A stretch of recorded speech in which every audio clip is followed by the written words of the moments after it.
本视频是由良心无节操的每日语音公众号小白测评赞助播出。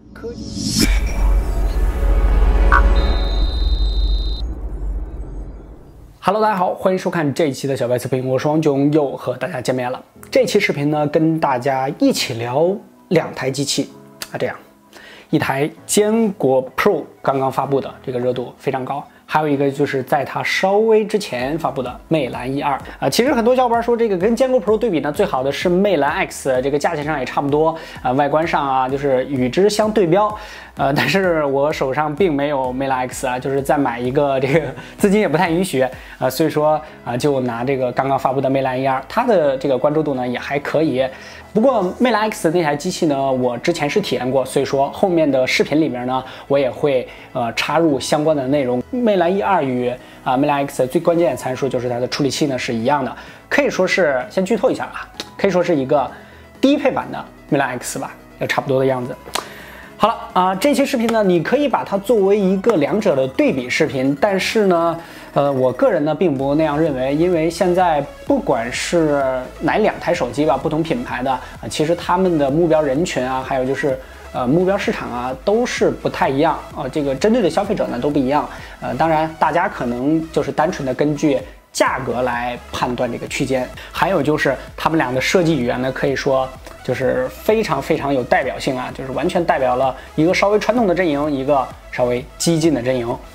OK， 那咱们就闲言少叙，边看机器边和大家聊。不客观，真体验，小白测评，坚果 Pro 魅蓝 E2， 马上开始。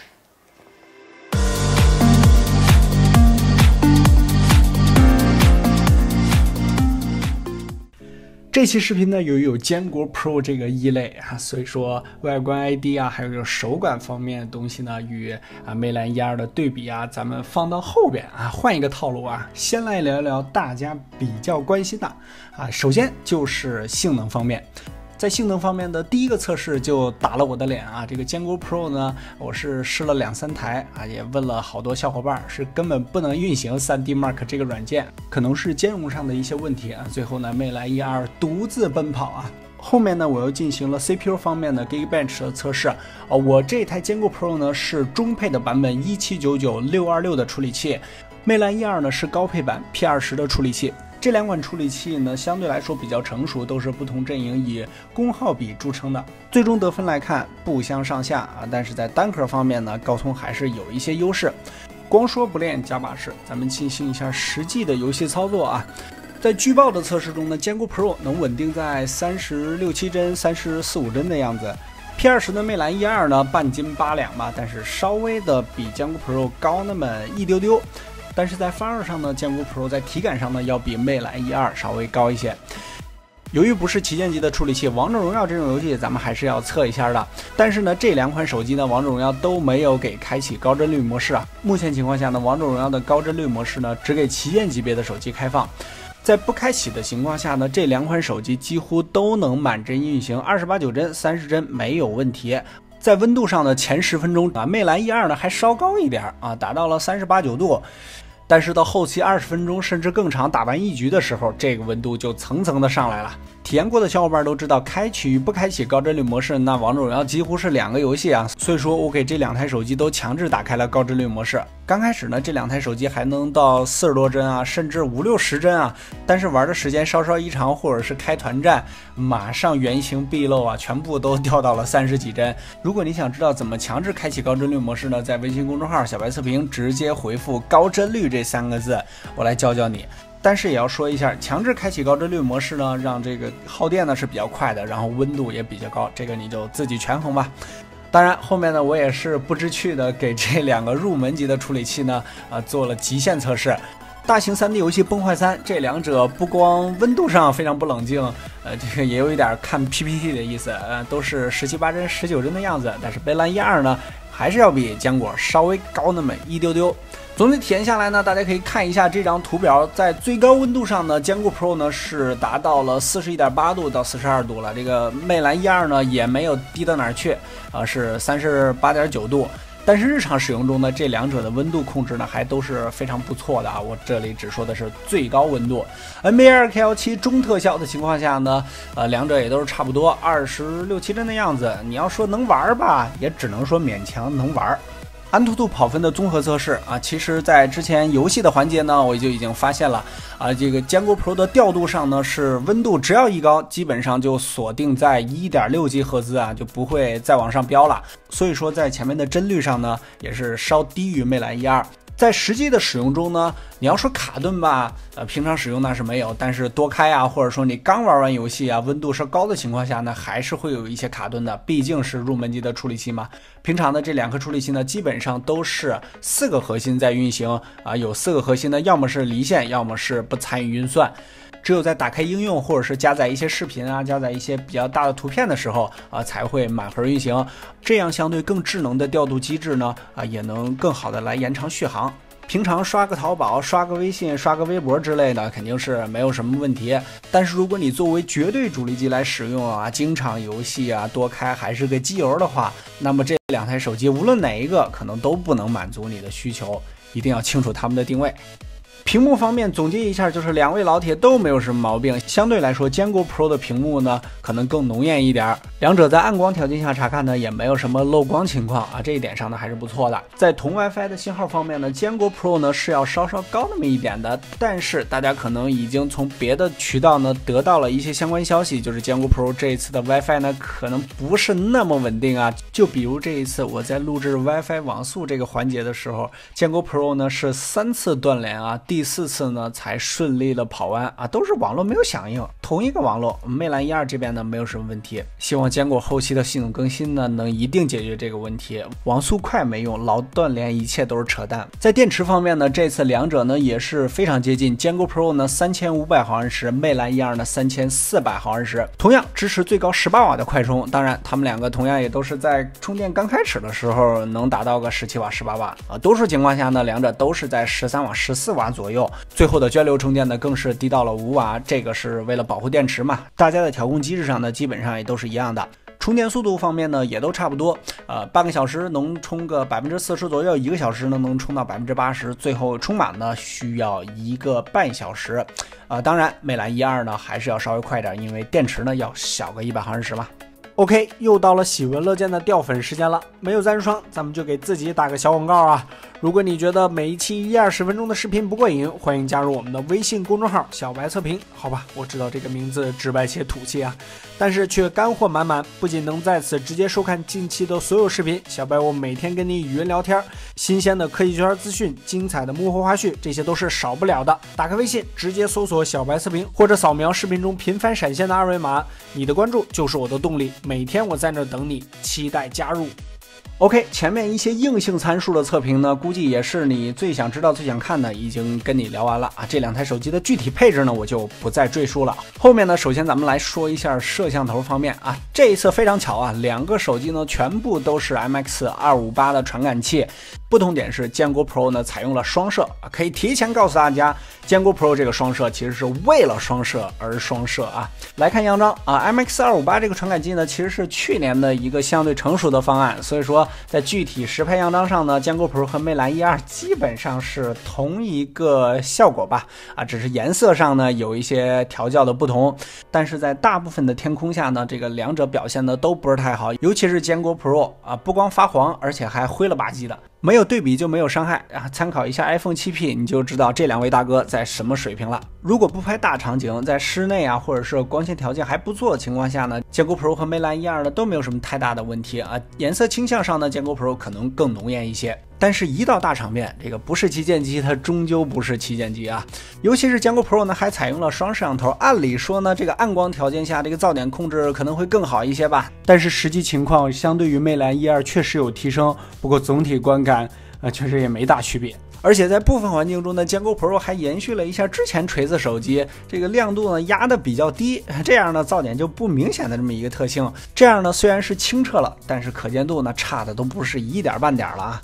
总结来说，这两个手机的拍照呢，虽然没有到达扎机互啄的状态，但是也仅仅是入门吧。这个尤其是坚果 Pro， 千万不要为了什么双摄而去买它啊！这个摄像头，我感觉跟当年这个红米系列最不值得买的手机红米 Pro 没有什么太大差别，就是为了双摄而双摄。最后来看一下坚果 Pro 的这个所谓大光圈模式啊，这个要么就是识别不了，要么就是 PS 级别的这个虚化修边啊。整个行业来说，不管是坚果 Pro 的黑白双摄方案，还是小米6啊、iPhone 7P 的那个广角长焦的方案呢，这个虚化算法都没有到达一个非常理想的状态啊。整个行业可以说都不是太理想，但是锤子在双摄这个路上呢，那还绝对是一个新人啊，压根儿都没准备好啊。OK， 这一期的样张呢，同样是比较多，还是老规矩，在微信公众号小白测评直接回复坚果 Pro 样张或者是魅蓝E2样张这几个关键字，你就能得到我已经帮你列好归好类的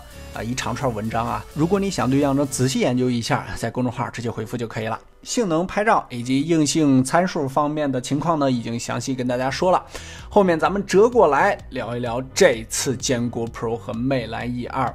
这两台手机的 ID 设计。这两台手机的设计呢，可以说是完全代表了两个不同的方向、不同的阵营吧。坚果这边呢，锐利的不像话，可以说对它的外观 ID 的褒贬呢，也是非常的两极。刚刚一发布呢，就有小伙伴跟我说，这手机长得实在是太难看了，这个大黑边，这个下巴。而另外一堆小伙伴呢，则跟我说，哇塞，真牛逼，真好看，跟别人都不一样。包括我自己啊，我个人也是觉得它挺好看的。反观魅蓝 E2呢，虽然呢也有一些倒角设计，可以说是圆中带方吧，但是整个 ID 上呢也是非常的传统啊。大体呢也在圆润照顾手感的那个框架里边。如果要是把小米6放进来与坚果 Pro 一对比，那就非常的明显了啊。你可以说，好的 ID 设计必然是照顾手感与颜值一个不错的中间点，但是坚果 Pro 呢可完全不管你这一套。当然这样的设计呢也有它独到的目标人群，就像老罗一样啊，就是不一样啊，老子跟你们玩的全都不一样，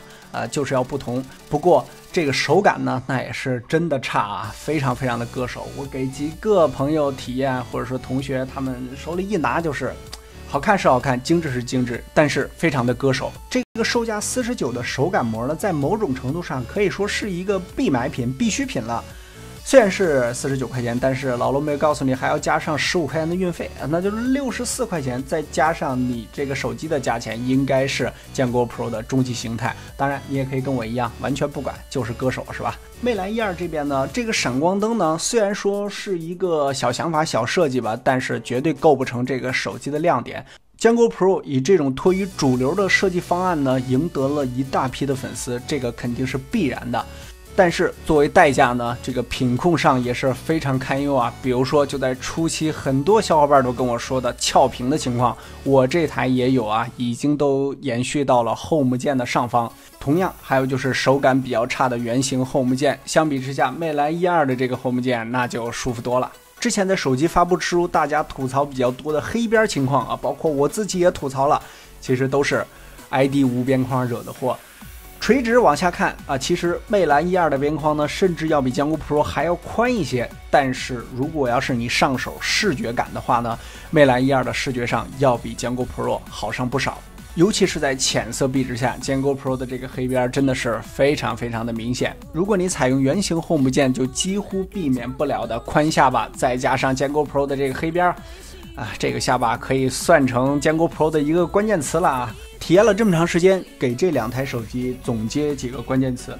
坚果 Pro 异类、下巴、精致、割手；魅蓝 E2 传统、稳定、好用、没亮点啊，甚至你也可以说是平庸。这些关键词几乎都是相反的，这也是我在开头所说，这期视频可能并不是一个对比视频，因为单从这张脸，基本上就已经区分了99.99%的用户了。最后呢，咱们加个小环节来说一下这次 SmartiSON OS 的一些特色功能，因为毕竟在目前国产厂商这些系统 OS 中呢，来坚持不懈做创新功能的，好像也就只有老罗这一家了啊。首先，这个半娱乐化的虚拟来电功能，我想更多的时候是你拿出来跟你另外的小伙伴来装个逼。你看我手机有这个功能，可以这个模拟打电话。真正实际用的场景，我估计你1年都没有个1回2回。反正我是几乎没有用到过这种功能的场景啊。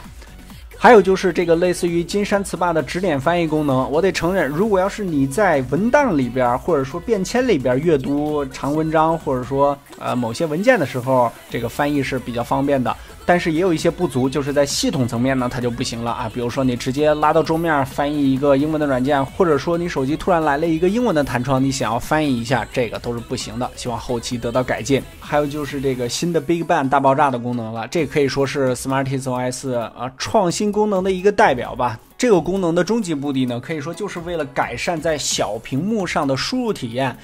但是你想一想，如果真的一个记者他会用手机来写一篇图文吗？但是也必须承认，他的输入体验呢是确实不错，而且是有唯一性的。因为好像除了锤子做了这么一个改善输入的一个功能之外，别的厂商从来没有在这儿想过一些什么花招也好啊，或者说一些小功能也好。最后呢，就是我个人这次最喜欢的时间胶囊这个功能了。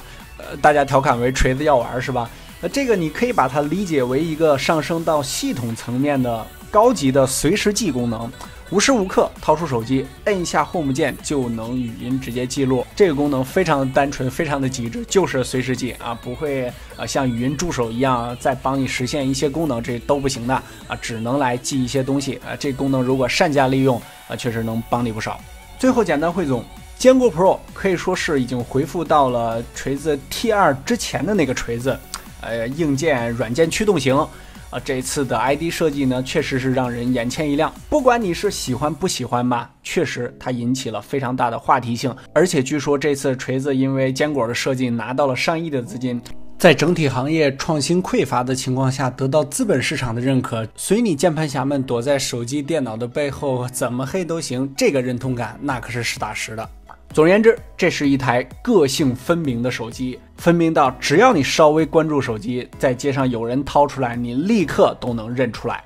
但是在实际使用方面呢，也可以说是锤子经验不足嘛。总而言之，这个瑕疵是不少的。比如说品控、翘屏、Home 键的问题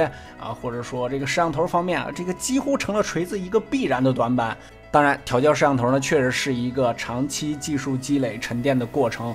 不过锤子时间也不短了，这个下次 T3 如果要是再不改进，实在是说不过去了。这些因素都是你感叹它不与世俗同流合污的外观 ID 外壳下必须要考虑的问题。反观魅蓝E2摆在一起，确实是略显老气啊！你可以说它非常非常平庸，但是这台手机还是稳定的、好用的。因为它毕竟前面有很多非常成熟的好大哥给它带了路，而且也没有做什么激进的设计，所以说魅族很难把它做成一个难用的手机。开头咱们提到的魅蓝 X 呢，其实只是摄像头还有外观 ID 方面的跟它有区别当然是要比它高级多了，好看多了。这个魅蓝E2呢，可以说是一个低配版的魅蓝 X 吧。如果你觉得这个颜值跟坚果 Pro 实在是不能对比，拿不上台面，那么魅蓝 X 那个双玻璃设计的颜值，我觉得是可以与坚果 Pro 正面刚一波的。两个背道而驰的设计，两个背道而驰的手机，从一开始他们俩就区分了不说99%吧，几乎100%的用户。坚果 Pro 和魅蓝 E2这两台手机，往大里说，其实也逃不开相互妥协的这个做产品的必然吧。只不过是他们两个选择的方向几乎是完全相反的。魅蓝 E2乍这么一看，相对来说传统，没有什么亮点，说严重点说有点老气，但是好用稳定。反观坚果 Pro 从里到外这个不折不扣的一个异类，从里边 SmartThings OS 这个拟物化的风格设计，到外边的这个 ID 设计，这个和老罗这个人也有一定的关系老罗也是一个非常有话题性、非常两极化的人，就是喜欢他的人喜欢的不行，这个锤子发布会搞得跟春晚一样，但是不喜欢他的人呢，这整个把他黑成翔，对吧？可以说买这两台手机的人在现实生活中应该也是完全不同的两类人。我想坚果呢，或者说乃至锤子这个品牌吧，一直引以为傲的，除了 SmartThings OS 就是它的设计了。如果要是不在设计上呢，再做出一些激进或者说是非常不一样、亮眼的设计，很容易被这个大潮所淘汰，或者说被大家所遗忘。就像老罗在发布会上说的 ，M1 和 M1L 就是锤子设计的耻辱。反正我这阵的体验啊，全部都跟大家聊到了。这一期视频活动的奖品呢，之前咱们小米的背包也送了，这个魅族的背包也送了。后来我查了一下，还有哪个厂商做背包啊？我非常喜欢送包，就送一个一加的包。这个好像一加送完了之后，也没有别的厂商再出包了。规则呢还是老规矩，关注的新浪微博小白 MTX， 转发本期视频的置顶微博，随便艾特你的3个好友，我会随机抽取1位小伙伴送出一加的背包。除了这个视频呢，我们还有一个微信公众号，大家扫码关注就可以了。小白测评，每日新鲜资讯，每日语音，每天我在那儿和你聊天，聊聊 K 圈的趣事，聊聊最新发布的手机，或者说给你一些帮助，给你一些建议。不客观真体验，小白测评，我们下期再见，拜拜。